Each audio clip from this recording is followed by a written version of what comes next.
بسم اللہ الرحمن الرحیم۔ السلام علیکم۔ ہر روز نئی ویڈیو کے لیے چینل کو سبسکرائب کر لیں اور ساتھ لگے ہوئے بیل آئیکن کو دبا کر آل کی آپشن کو سلیکٹ کریں تاکہ ہر نئی ویڈیو کی اپڈیٹ آپ کو ملتی رہے۔ ایک مچھر نے حضرت سلیمان علیہ السلام کے دربار میں آ کر فریاد کی، اے وہ ذات گرامی جس کی سلطنت جنوں انس اور ہواؤں پر ہے، تو جنوں انس کے جگروں کا فیصلہ کرتا ہے۔ ہوا میں اڑنے والے پرندے اور دریا میں تیرنے والی مچھلیاں سب تیرے انصاف کی تعریف کرتی ہیں۔ اب ہماری مشکل بھی آسان کر، ہم بہت تکلیف میں ہیں، صرف ہماری جنس ہی انصاف سے محروم چلی آ رہی ہے۔ حضرت سلیمان علیہ السلام نے مچھر کی یہ درد بڑی فریاد سن کر کہا، اے انصاف ڈھونڈنے والے، تو کس سے اپنا انصاف چاہتا ہے؟ وہ کون ظالم ہے جس نے ازارا غرور تجھے ستایا ہے؟ مچھر نے عرض کیا، اے سلیمان علیہ السلام، ہوا کے ہاتھوں بڑی مصیبت میں ہیں، وہ دونوں ہاتھوں سے ہم پر ظلم کرنے والی ہے۔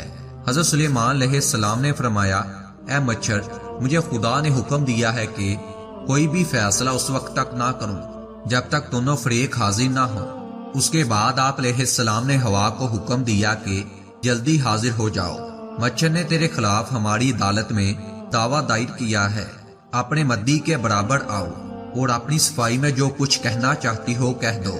ہوا حکم سنتے ہی فراٹے بڑھتی ہوئی حضرت سلیمان علیہ السلام کے روبرو حاضر ہو گئی۔ مچھر اس ہوا کی تیزی سے راہ فرار پر بے اختیار مجبور ہو گیا۔ مچھر کا دم گھٹنے لگا، اس میں ٹہرنے کی تاب ہی کہاں تھی، فوراً وہ وہاں سے بھاگ گیا۔ حضرت سلیمان علیہ السلام نے فرمایا، اے مچھر ٹھہر جاؤ، تو کہاں جاتا ہے؟ یہاں پر رکو تاکہ میں تم دونوں کا فیصلہ کر دوں، تیرے مخالف کی بات بھی سن لوں۔ مچھر نے بھاگتے ہوئے کہا، اے بادشاہ، میری موت ہوا کے ہی وجود سے ہے، اس کے دھوئیں سے تو میرا دن سیاہ ہو جاتا ہے، اس کے ہوتے ہوئے میں قرار نہیں پا سکتا، میری جگہ سے مجھ کو اکھاڑ پھینکتی ہے، اسے دیکھتے ہی میری آدھی جان نکل جاتی ہے۔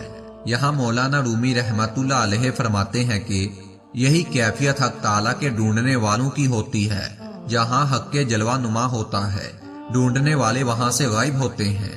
اگر نفس زندہ ہے اور تکبر سے پر ہے تو اس انانیت کے ساتھ قرب خدا ناممکن ہے۔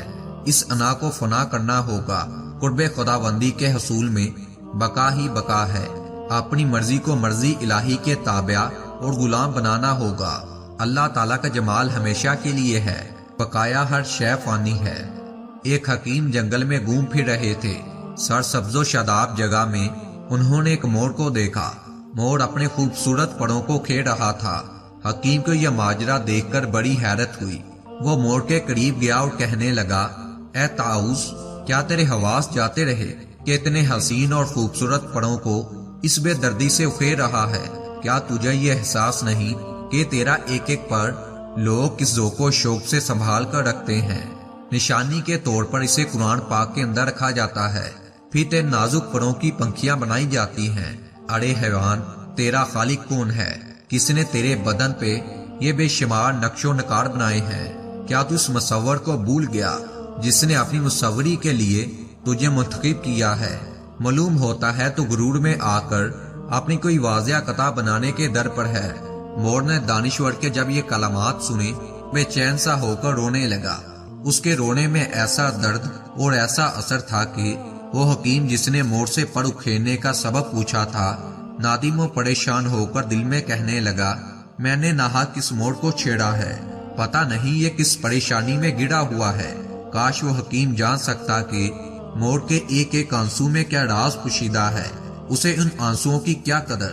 طاؤس نے کہا، اے نادان، افسوس ہے تیری عقل و بصیرت پر، ابھی تک تو تلسم رنگ و بو میں گرفتار ہے، الٹا مجھے پر اکھیلنے پر متون کرتا ہے اور مجھے ہی مجرم سمجھتا ہے۔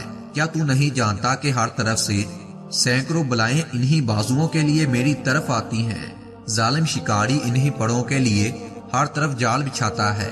کتنے ہی سنگ دل تیر انداز ہیں جو انہی پروں کی خاطر میری جان ناتواں سے کھیلتے ہیں۔ ایسی نگہانی آفتوں، ایسی بلاؤں اور ایسی المناک موت سے اپنے آپ کو بچائے رکھنے کی مجھ میں طاقت نہیں ہے۔ اس لیے مجھے یہی راستہ نظر آیا کہ ان بلائے جان پروں کو کھیڑوں اور اپنی صورت کو مکروہ بنا لوں، تاکہ پہاڑوں اور میدانوں میں بے فکر ہو جاؤں میرے نزدیک جان کی حفاظت بالوں پر کی حفاظت سے زیادہ ضروری اور اہم ہے۔ جان تو محفوظ رہے گی، جسم کی ابتری کا جان کے مقابلے میں کیا غم۔ درس حیات یہ ہے کہ اپنے آپ کو بے نام و نشان اور عاجز و مسکین بنا کر رکھو، تاکہ شہرت سے یہ حالت تم کو دور رکھے، کیونکہ شہرت سے گوشائے عافیت چھن جاتا ہے اور شہرت بہت سی بلائیں اپنے ساتھ لاتی ہیں۔